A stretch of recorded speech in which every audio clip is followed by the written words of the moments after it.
If your Lenovo Yoga 7i touchpad suddenly stops working, don't panic. This is one of the easiest issues to fix, and most people solve it in just a minute.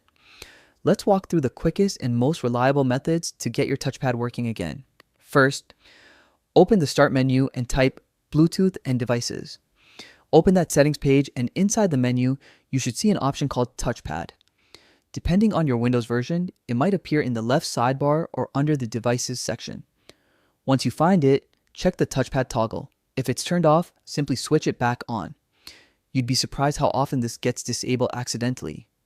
If the toggle is already on but the touchpad still isn't responding, start with the simplest fix: restart your laptop. A quick reboot can refresh drivers and resolve temporary glitches. If restarting doesn't help, we'll go one step deeper. Right-click the Start button and open Device Manager. Scroll down to Mice and Other Pointing Devices and look for your touchpad driver, often labeled as HID Compliant Touchpad, Synaptics, or Intel Precision Touchpad. Right-click it and select Update Driver. Windows will scan for updated versions that might fix the issue.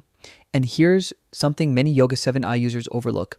Some laptops have a function key that toggles the touchpad on and off. Look for a small touchpad icon on keys like F6 or F8.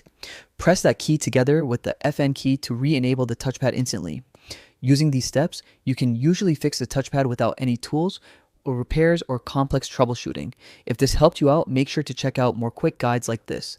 Thanks for watching, and see you in the next one.